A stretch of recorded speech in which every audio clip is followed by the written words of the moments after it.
Un garçon a découvert par hasard, dans la forêt, une main qui sortait du sol. En s'approchant, il a réalisé qu'il y avait en fait un étrange pantin en céramique enterré. Poussé par la curiosité, il l'a emmené chez lui. En voyant son fils ramener un pantin tout sale, le père avait d'abord l'intention de lui dire de le jeter. Mais comme il a vu combien ce dernier, qui ne parlait pas, aimait ce jouet, ils n'ont pas insisté pour l'empêcher de le garder. Cette même soirée, pendant qu'elle nettoyait le pantin, la mère a remarqué qu'il semblait avoir été cassé auparavant, car on devinait des traces de collage sur lui. Immédiatement après, elle a également trouvé un papier bizarre attaché au pantin, sur lequel était écrit « Quiconque trouve ce pantin doit respecter les règles inscrites sur ce papier, sinon il subira une punition sévère ». Lisa a pensé que c'était une farce d'enfant, donc elle n'y a pas accordé plus d'attention. Ils ont enveloppé le pantin dans une couverture et l'ont posé sur le canapé, mais juste quand toute la famille s'apprêtait à retourner dormir, Lisa a vu à travers le miroir que le pantin semblait la regarder. Mais quand elle s'est retournée, tout était normal. À ce moment-là, elle ne savait pas encore que l'arrivée du pantin marquerait le début de leur cauchemar. Le lendemain matin, très tôt,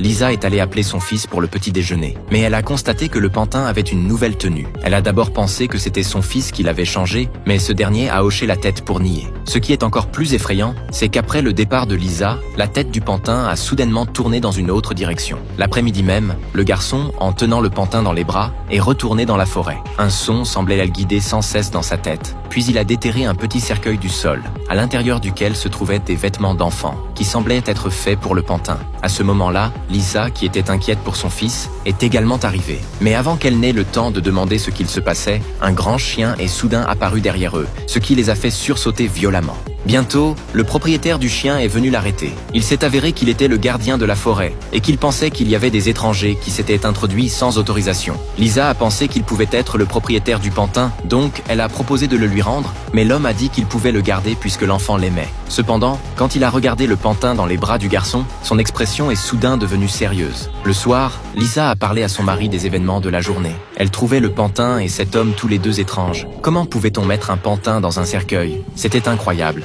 Donc elle a proposé de jeter le pantin, mais le mari a pensé que sa femme exagérait. Ce n'était qu'un pantin après tout. Pendant qu'ils discutaient, ils ont soudain entendu une voix parler dans la chambre de leur fils. Ils n'auraient jamais cru que ce pantin aurait réussi à faire parler leur fils. Quand Lisa a demandé à son fils s'il parlait tout à l'heure avec le pantin, il a hoché la tête pour confirmer. Bien qu'il ne voulût toujours pas parler devant ses parents, cette avancée a fait plaisir au couple. Donc Lisa a abandonné l'idée de jeter le pantin. Un jour, pendant que Lisa rangeait la chambre de son fils, elle a découvert que son ourson en peluche préféré était déchiré. Elle n'aurait jamais cru que son fils, qui était toujours gentil, pourrait commettre un acte aussi violent. Donc le couple a demandé à leur fils pourquoi il avait fait ça, mais le garçon a nié avoir été le responsable, puis il a tourné son regard vers le pantin qui était à côté. Lisa n'a manifestement pas cru que le pantin pouvait faire une telle chose. Comme son fils refusait de dire la vérité, elle l'a puni de rester dans sa chambre pour lire, et de ne pas être avec le pantin. Après avoir enfermé son fils, Lisa est restée dans la pièce pour lire. Mais quand elle était absorbée par son livre, elle a soudain entendu un bruit dans le salon. En allant vérifier, elle a réalisé que c'était la télévision qui fonctionnait. Mais il n'y avait personne là-bas.